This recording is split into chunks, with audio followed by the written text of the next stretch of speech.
Oh,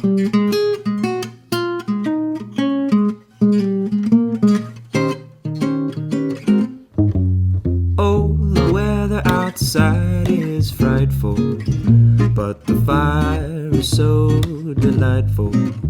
And since we've no place to go, let it snow, let it snow, let it snow. Well, it doesn't show signs of stop.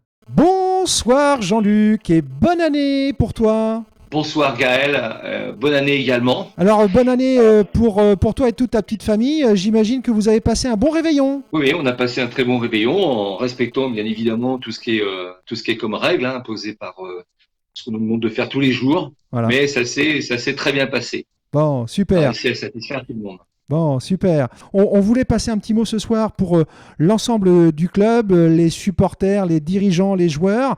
Écoute, je t'écoute Jean-Luc. Qu'est-ce que tu voulais leur dire à tous ? Alors déjà, j'espère que tout le monde a passé également un bon réveillon de Noël et que celui de Nouvel An s'est également bien passé. Tout en respectant, comme je disais tout à l'heure, les règles, le message que tu as passé, j'espère simplement qu'on ne passera pas une année 2021 comme on a passé une année 2020. Parce qu'on pourra dire que si on peut faire un petit point sportif, on avait plutôt bien démarré, c'est en janvier 2020, et puis voilà ce qui est arrivé en mars, où là on devient dans des éléments un peu perturbateurs, où on reçoit des consignes. On reçoit des consignes qui sont changées dans l'heure ou dans la journée, et il a fallu s'adapter. Moi, ce que je veux dire ce soir, c'est que je remercie chaleureusement nos joueurs qui à chaque fois se sont adaptés, mais aussi les dirigeants, les supporters, quand on a imposé le port du masque, la distanciation, le respect des flèches. Le bar qu'on a dû fermer parce qu'on n'a pas, nous, joué le jeu un moment. Donc, comme quoi, il fallait respecter. Savoir aussi que nous, on a eu un cas dans le club, et puis que là aussi, on était précurseurs parce qu'on a su, une fois de plus, s'adapter. Et je remercie tout le monde parce que on démarrait bien, que ce soit en senior, en école de football, chez les jeunes, chez nos féminines, mais aussi dans l'équipe loisir qui prenait un pied particulier à pratiquer leur sport favori le week-end.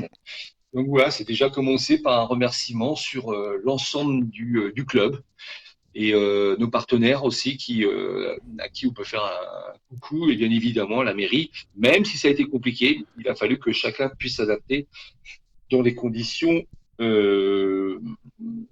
difficile. Ouais, alors on a vécu une année 2020 effectivement teintée de problèmes sanitaires, et puis on a eu quand même des grandes réussites au niveau sportif avec les montées de la B, de la C, des U17. Enfin, c'était quand même malgré tout, d'un point de vue sportif, une grande et belle année 2020. Absolument, c'est-à-dire que c'est l'objectif du club au départ où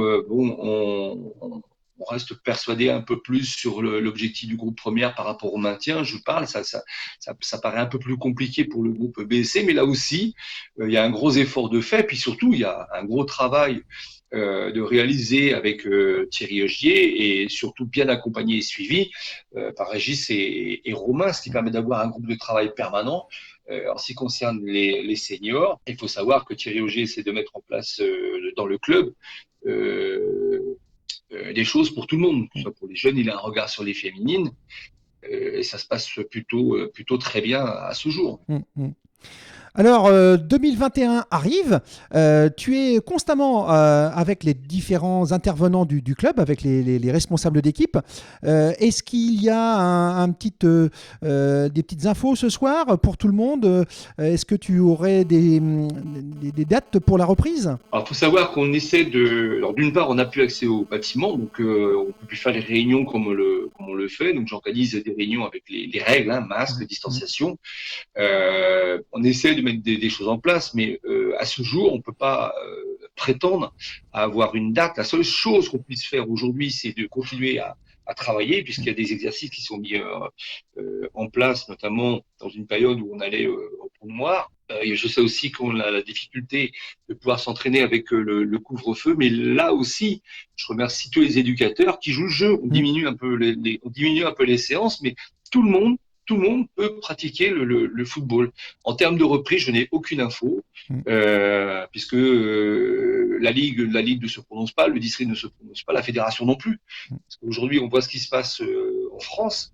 Et nous, pour l'instant, ça va, mais sportivement, on est incapable de dire ce qui peut se passer. Ce que l'on entend aujourd'hui, c'est qu'il y aurait la poule allée qui se finirait, et ensuite il y aurait un mini-championnat entre 50% du haut du club, du haut de la poule, et du bas de la poule. C'est-à-dire 6 clubs se battront pour le maintien et 6 clubs se battront pour une montée. Voilà. L'avantage que nous on a, c'est d'abord nos résultats. Je passe un petit message avec le sourire, parce que faut savoir que les seniors A en championnat en 2020 sont invaincus sur l'année civile, je parle. Donc voilà, c'est juste un petit clin d'œil.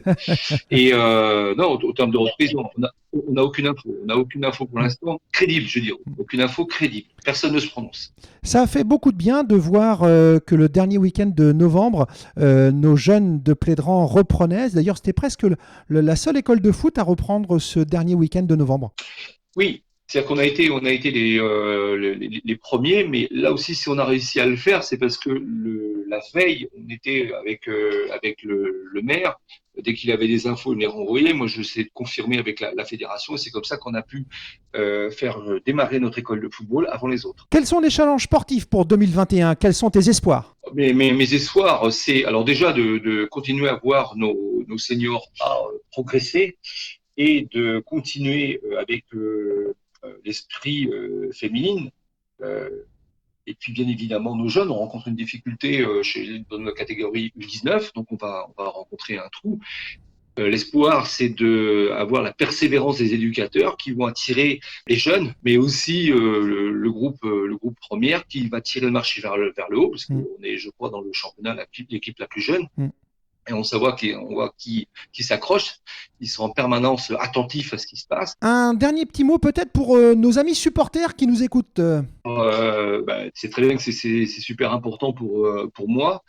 Ils ont respecté les règles, même si quelquefois c'était un peu tendu, mais que certaines personnes ne comprenaient pas. Mais globalement, nos supporters nous ont accompagnés, suivis dans le respect des règles sanitaires, notamment le port du masque, puisqu'on allait quelquefois à l'extérieur, voire même on s'est fait moquer, dans le sens où nous on avait les masques et les autres supporters n'avaient pas forcément. Donc, non, moi c'est un gros coucou. Je leur souhaite une très bonne année 2021. Et j'espère qu'on pourra se revoir très vite autour du carré vert. Bonne année Jean-Luc, bonne année à tout le club. On salue vite fait les responsables d'équipe en jeunes avec Alex Nalpa. On va commencer par le plus jeune. Alex Nalpa avec ses U6, un petit coucou particulier à faire à Alex ? Ouais, c'est-à-dire que là, c'est la relève qui arrive, puisqu'il vient avec son fils, et j'espère qu'on verra dans les mêmes satisfactions le fils représentant le père. Exactement, avec Mathéo qui est avec lui et notre bon Jean-Claude Rouillet qui est toujours là également. Basile Morin, Jules Durand-Théo Millet avec les U7, là aussi c'est de la relève. Oui, c'est la relève effectivement.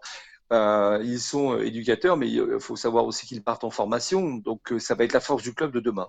C'est les futures belles personnes qui vont encadrer nos futurs bons joueurs dans les années à venir. Voilà.